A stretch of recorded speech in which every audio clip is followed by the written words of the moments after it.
یہ جو کہتی ہیں کہ میرا جسم میری مرضی، نہ تمہارا جسم ہے نہ تمہاری مرضی چلے گی، یہ رب کا عطا کیا ہوا جسم ہے تو اس کے اوپر رب کی مرضی چلے گی۔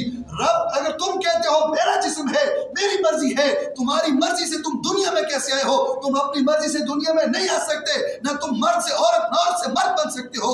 یہ جو کچھ بھی ہے یہ رب کی عطا، رب کی رضا ہے، رب کی مرضی کے ساتھ تم انسان بنے ہو۔ اگر رب نہ چاہتا تم انسان نہ کوئی اور مخلوق بنتے۔ پھر آج کہتے میرا جسم میری مرضی، تمہاری مرضی، تو کہتے ہمیں عورتوں کو حقوق چاہیے۔ تمہیں کیا حقوق چاہیے؟ 1400 سال پہلے اللہ کے نبی صلی اللہ علیہ وسلم نے فرمایا مرد کو ایک حصہ ملتا ہے، لیکن عورت کو اللہ کے نبی نے فرمایا اس کو 2 حصے ملیں گے، اس کو شوہر کی طرف سے بھی وراثت میں حصہ ملے گا اور اس کو باپ کی طرف سے بھی وراثت کا حصہ ملے گا۔ اور یہ کہا جاتا ہے میرا جسم میری مرضی، یہ صرف فحاشی ہے، اس کے علاوہ کوئی نہیں ہے۔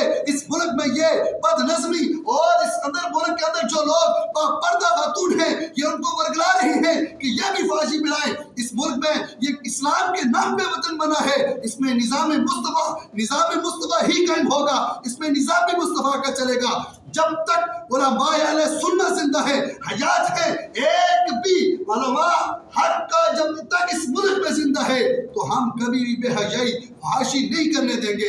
اللہ کے نبی صلی اللہ علیہ وسلم نے فرمایا کہ جب تم کلمہ پڑھ لیتے ہو تمہاری مثال اس اونٹ جیسی ہے کہ جس کی نکیل مالک کے ہاتھ میں ہے، جدھر کو مالک جائے گا یہ اسی کی طرف چلے جائے گی۔ جب کلمہ پڑھ لیا ہے، نظام ہمیں مل گیا ہے، اس نظام کے اندر جب ہم آگے ہیں پھر ہماری مرضی نہیں، پھر رب ذوالجلال کی مرضی چلے گی۔ اور آج کہا جاتا ہے کہ ہمارے معاشرے میں ہمارے حقوق ہمیں دیے جائیں۔ میں نے کہا تجھے عزت ملی ہے، یہ تو نبی اکرم صلی اللہ علیہ وسلم نے حجۃ الوداع کے موقع پہ فرمایا لوگو میں جہالت کو اپنے پاؤں کے تلے رون کے جا رہا ہوں، یہ تم پھر آج جہالت کو زندہ کر رہے ہو، کون سے تم حقوق چاہتے ہو؟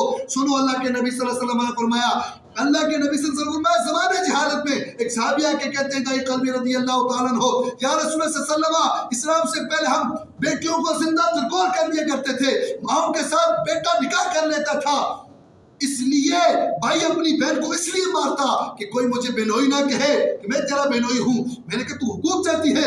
سن اللہ کے نبی صلی اللہ علیہ وسلم نے فرمایا جب اللہ کے نبی صلی اللہ علیہ وسلم نے فرمایا جس کی 2 بیٹیاں ہوں 3 بیٹیاں ہوں اس کی پرورش کرے، اسے تعلیم دے، پھر اس کی رخصتی کرا دے۔ فرمایا کل قیامت کا دن ہوگا جس طرح میری یہ 2 انگلیاں ایک ساتھ ہیں، میں اور وہ میرا امتی اس طرح کے ساتھ کھڑے ہوں گے۔ اور یہ عورت کو مقام ملا ہے، یہ عورت کو عزت ملی ہے، اس لیے عزت ملی ہے اسی عورت کو کا جو بیٹا نکاح کرتا تھا، اللہ کے نبی نے فرمایا نہیں یہ عورت ہے، یہ ماں ہے، اللہ نے اس کے قدموں کے نیچے جنت کو رکھ دیا ہے۔ اور یہ بیٹی اللہ کے نبی صلی اللہ علیہ وسلم نے فرمایا اللہ جب کسی سے خوش ہوتا ہے، جب کسی پہ راضی ہوتا ہے، اللہ تعالیٰ اسے بیٹی عطا کرتا ہے، اور بیٹی اللہ کی رحمت ہے۔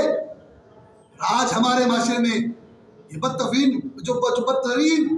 بدتمیزی اٹھائی جا رہی ہے اس بات کے اوپر کہ میڈیا بھی ہمارا اسی کے اوپر لگا ہوا ہے کہ ہمارا جسم میری مرضی، اس کے اوپر حقوق دیے جائیں، اس کو کیا حقوق نہیں مل رہا ہے۔ ہمارے معاشرے میں اس کو ہر اللہ کے نبی صلی اللہ علیہ وسلم نے فاطمہ الزہرا سلام اللہ علیہا آپ کے بارے میں فرمایا جب سوال کیا گیا کہ عورت کے بارے میں سوال ہوا چوری کی گئی، اللہ کے نبی صلی اللہ علیہ وسلم نے فرمایا اس کا ہاتھ کاٹا جائے، انہوں نے کہا یہ امیر ترین عورت ہے، اللہ کے نبی نے فرمایا اگر اس جگہ فاطمہ بھی ہوتی تو اس کا بھی ہاتھ کاٹا جاتا۔ اللہ اکبر۔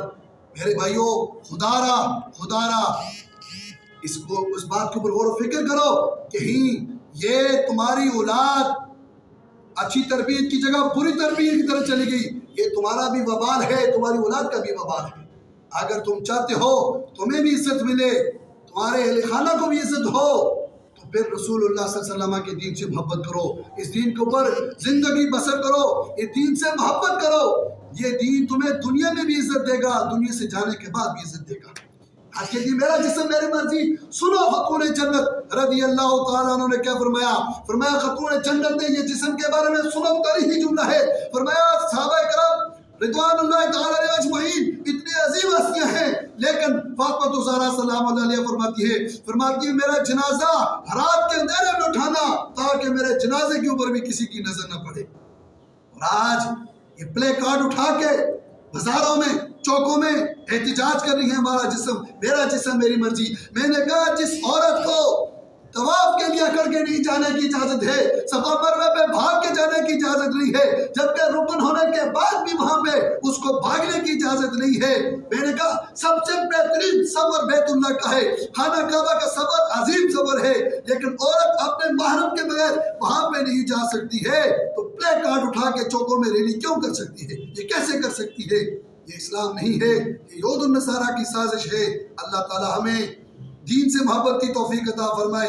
اللہ تعالی ہمیں فاطمہ الزہرا سلام اللہ علیہا آپ کی چادر تطہیر کا صدقہ ہمیں بھی آپ جیسی اپنی بیٹیاں بہنوں کی ایسی تعلیم تربیت دینے کی توفیق عطا فرمائے۔ وما توفیقی الا باللہ۔